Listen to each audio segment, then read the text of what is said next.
로마서 8장 1절과 2절입니다.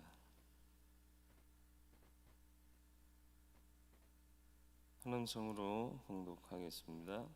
그러므로 이제 그리스도 예수 안에 있는 자에게는 결코 정죄함이 없나니 이는 그리스도 예수 안에 있는 생명의 성령의 법이 죄와 사망의 법에서 너를 해방하였음이라. 아멘. 7장 15절부터 바울의 고뇌가 시작이 됩니다. 그리고 마지막 부분에 이르러서는 오라 나는 공고한 사람이라 누가 이 사망의 몸에서 나를 구원하겠는가. 왜 이런 고민을 했죠? 예수 믿고 변화됐어요. 구원이 누구로부터 오는가를 알았어요. 근데 예수 믿고 나서의 성도의 삶을 어떻게 살 거냐 돌아보니까 내가 성도다운 삶을 살지를 못했어요. 그렇게 거룩하게 되기를 원하시는 하나님의 뜻에 부응하지를 못하고 있어요.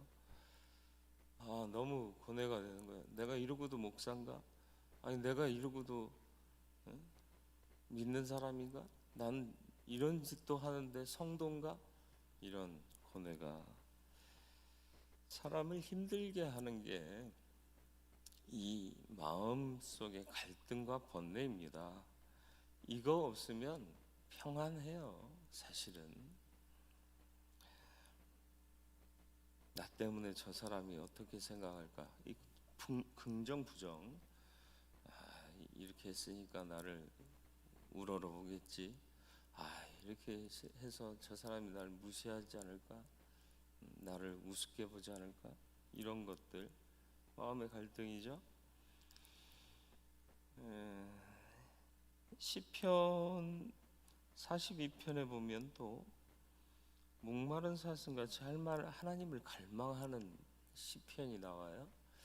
왜 그럴까요? 하나님께 평안이 있고 하나님께 은혜가 있고 하나님께 용서가 있고, 그런데 혹독한 인간 세상 속에 살다 보니까 하나님의 긍휼과 은혜를 이렇게 목마른 사슴처럼 찾을 수밖에 없더라라는 거죠. 성도의 모임이 위로와 평강을 주고 합력하여 선을 이루는 아름다운 공동체가 되어야 될 텐데, 이 안에서도 경쟁이 있고 이 안에서도 갈등이 있고 이 안에서도 이견 차이가 있는데 극심하더라는 거죠. 안타까운 일은 세상 정치인들은요, 이게 카메라가 돌아갈 때는 막 뭐 죽일 듯이 싸우지만 뒤돌아서면 형님 미안합니다 그래요. 그러니까 야당이 있던 애가 여당도 가고 여당이 있던 애가 야당도 오고 그래요. 그리고 또 일부러 이렇게 싸우는 장면에서 오바를 한대요. 그래야지 국민들이 쟤 누구야? 이러면서 집중해 준다는 거죠. 그런데 교회 안에서의 다툼이나 이 교단이나 이런 지도자급 인사들이 모인 목사 장로들 세계에서 정치가 시작되면 상대가 죽을 때까지 사단을 죽여야지 사람을 죽이는 건 아니거든요. 어쨌든 이런 것들이 고뇌가 될 때가 있어요. 또 외부적인 요인뿐만 아니라 내가 이럴 땐 이렇고 저럴 땐 저래요. 이거 나 때문에 갈등하기도 해요. 지킬 박사와 하이드 이야기처럼 어떤 때는 괴물 같은 나, 어떤 때는 얌전하고 도덕적이고 존경받을 만한 나, 이게 왔다 갔다 하니까 고뇌하게 되고 갈등하게 되고. 그러던 바울이 8장에 넘어오면서 해답을 얻고 해소됩니다. 해결이 돼요. 이 갈등하고 괴로워하게 된 이유가 뭐냐? 하나님의 사랑을 깨달았기 때문입니다. 그러니까 갈등하지 않고 평강을 누린다는 것 자체는 없어요. 고난 없이 영광은 없잖아요. 그런 것처럼 갈등 없이 평강은 없습니다. 왜 갈등했느냐? 하나님의 사랑을 깨달았는데 난 그 사랑에 못 미치는 거예요. 하나님이 정의로우신 하나님이시라 나를 또 그 사랑으로 용서해 주시기까지 해서 의롭다 여김을 받게 하셨는데 나는 지금 아직 멀었다는 거죠. 맞아요. 하나님의 기대에 부응하기 위해서 거듭나고 변화된 자들이 우리입니다. 하나님이 가장 원하시는 건 뭘까요? 부모님의 빗대에서 잠깐 생각해 보면 돼요. 부모님들이 자식에게 바라는 게 뭘까요? 맛있는 음식, 또 좋은 선물, 여러 가지가 있을 수는 있어요. 가장 중요한 건 목소리라도 한번 들려주고 모습이라도 한번 보여주고. 애들이 청소년기일 때 제일 좀 서운한 게 뭐예요? 들어오면 어서 그리고 집 안 쏙 들어가가지고 나오질 않아요. 그 옛날에는 아빠 앞에서 재롱도 피우고 그랬는데 그래서 이게 인사해. 그래서 무슨 말이에요? 독해가 한대요. 독해가. 그러면 지방으로 쓱 들어가요. 하나님 아버지가 기뻐하시는 게 뭘까요? 보이는 거예요. 그래서 유대인들에게 3대 절기를 명하시면서 너희 모든 남자는 어디에 살든지 간에 매년 3차 내 앞에 나와 보일지니라 그랬습니다.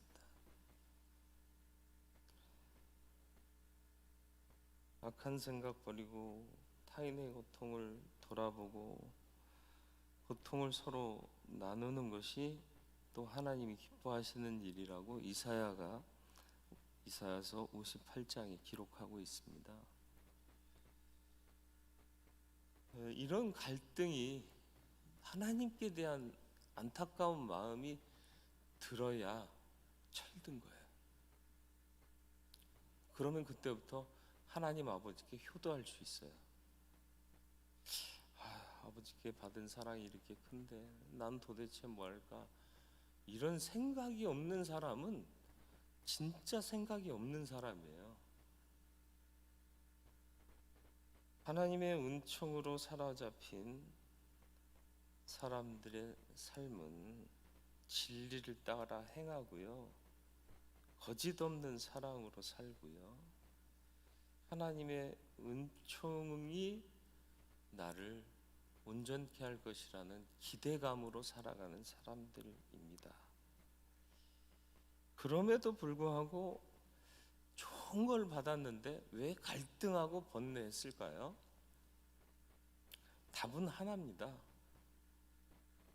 예수를 핍박하던 시절의 사울은 내 의 때문에 예수 믿는 자들을 잡아 죽는 데까지 내줬어요. 예수 믿고 난 바울이 이 가치는 바뀌었어요. 하나님의 은혜를 깨달았고 예수 그리스도가 누구신지는 깨달았는데 나는 누구냐에 대한 문제가 해결이 되질 않은 거예요. 그러니까 기준이 나예요. 아이고, 예수 믿는다고 하면서 내가 이것도 못했네. 주님이 날 사도로 쓰셨는데 이것도 못했네. 그러니까 갈등과 고뇌가 몰려오는 거죠. 8장 1절 2절이 극적 전환입니다. 주어와 기준이 바뀌어요. 그러므로 이제 그리스도 예수 안에 있는 자에게는 결코 정죄함이 없나니 이는 그리스도 예수 안에 있는 생명의 성령의 법이 죄와 사망의 법에서 너를 해방하였습니다. 이전에 죄와 사망의 법은 뭐예요? 내가 중심이라니까요. 내가 보기엔 이건 안 돼. 이건 내가 보기엔 괜찮아. 그러니까는 실수하고 갈등하는 거예요. 갈등하면 좋다니까요. 그나마 뭘 잘못하고 있는지를 알면 개선의 여지라도 있으니까 좋은데 내가 하는 일이 다 옳고, 이건 예수 믿기 이전의 바울이에요. 예수 믿고 자꾸 변화된 바울은 갈등했다니까요. 그리스도인의 변화되는 삶의 과정이 이렇게 지나가야 돼요. 너무 힘들어요. 예수 믿는데도 힘들어요. 왜? 내가 이 모양이니까. 그런데 이제 그가 깨달아요. 예수 그리스도다. 내가 나를 기준하고 내가 나를 척도로 세워서 맞춰보니까 영 미달이다. 근데 예수께서 나를 어떻게 생각하실 거냐? 그리고 내가 매달릴 것은 뭐냐? 자책, 실망, 죄책감, 그것 때문에 아무것도 못하는 바보가 되는 게 아니라 예수의 은혜를 깨달아서 이것도 하고 저것도 할 수 있는 힘을 얻는 거, 긍정의 힘을 얻는 게 예수 믿는 자구나, 이걸 깨달은 거예요. 잘 생각해 보세요. 주님의 사랑이 이렇게 큰데 난 이것도 못하고 저것도 못하고, 아이고 나 같은 게 집사냐, 이렇게 생각하고 포기하기 쉽다니까요. 근데 예수가 기준이 되고 척도가 되고 주어가 되면 나는 부족하여도 주님께서 은혜 주시고 감당케 하시면 할 수 있으리라. 우리의 생각에는 이 일을 하면 안 되겠지만 기도하면 하게 하실 줄 믿는다. 이걸 갖고 사는 게 믿음이에요. 언제부터 우리가 손꼽아 살면서 손꼽으면서 이걸 살아왔다고. 그러니까 교회가 믿음의 능력을 발휘하지 못하고 있는 시대로 들어가고 있는 거 아닙니까?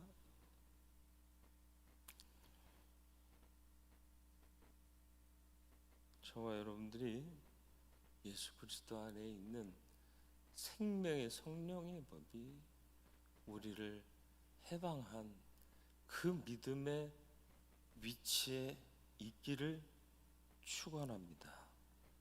나로 사로잡혀 있는 바울 아니고 하나님의 은혜와 예수의 사랑을 깨달았지만 아직도 기준이 바뀌지 않은 나 때문에 아무것도 못하는 사람이 아니라, 나는 부족하고 나는 의롭다 여김을 받은 자격 없는 의인이라 할지라도 나를 이렇게 사랑하셔서 그리고 나를 충성되이 여겨서 일꾼 삼으신 그분의 영광을 위해서 오늘도 가리라. 긍정으로 달려갈 수 있는 믿음의 사람, 헌신하는 사람. 교회가 망할까요? 안 망할까요? 망하는 건 교회가 아니었다는 뜻입니다. 주님이 책임져 주시고 머리가 되신 교회는 보호하심 아래 있을 겁니다. 우리 교회가 진정한 교회냐 껍데기의 교회냐를 결정하는 건 다른 게 아니에요. 우리 안에 주님에 대한 열망과 주님이 하라 하시는 것을 듣고 행할 수 있는 열린 귀와 예수 그리스도 생명의 성령의 법이 작동해서 뭐라도 하겠다는 주먹을 불끈 쥘 수 있는 이런 헌신, 결단, 이런 것들이 오늘 이 시대에 교회에게 필요한 것입니다. 어저께 목사님들 모임이 있어서 잠깐 갔다 왔는데, 코로나인데 대부분이 80% 예산 달성하면 잘했다 그랬고, 70%대면 아이고 어쩔 수 없지, 이런 분위기인데 그 교회는 106%를 달성했대요. 더 자세한 내용은 오해의 소지가 있어서 얘기는 하지 않겠지만 성도들이 헌신해요. 살아있어요.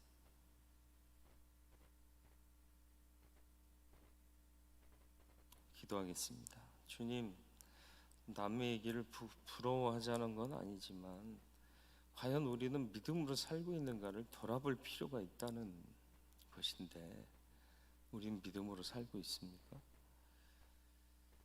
주님, 나 자신만 알던 신앙에서 하나님의 사랑도 깨닫고 예수 그리스도의 구원의 은혜도 깨달았지만 여전히 척도는 나, 죄와 사망의 법에 걸려있는 나. 그래서 나 같은 게 뭘 하지? 이런 상황 속에서 내가 뭘 할 수 있지? 낙심하고 포기하고 주저앉아 버리는 내가 아니라 로마서 8장 1절과 2절로 확신하고 생명의 성령의 법이 나를 주장하고 있음을, 그리고 나의 기준은 예수 그리스도임을, 그리고 나의 힘의 근거는 내가 아니라, 부족한 내가 아니라 예수 그리스도임을 믿으며 미래를 향해 달려가고 힘을 낼 수 있는 하나님의 사람들이 모인 참 교회가 이 대은교회 되게 하여 주옵소서. 그러기 위해서는 우리 교인들이 성도가 되어야겠습니다. 하나님, 듣는 귀도 열어주시고 말씀을 받을 수 있는 마음도 허락하시고 주의 일에 더욱 열심을 내고 도전하고 수고할 수 있는 결단과 각오도 있게 해 주옵소서. 오늘 하루 나는 과연 생명의 성령의 법으로 작동하는 인생을 살고 있는지, 아니면 죄와 사망 속에 갇혀 있지는 않은지 돌아보게 해 주옵시고, 주와 동행함으로 주를 기쁘시게 할 수 있는 믿음의 성도가 되는 하루를 살게 하여 주옵소서. 예수 그리스도의 이름으로 기도드리옵나이다. 아멘.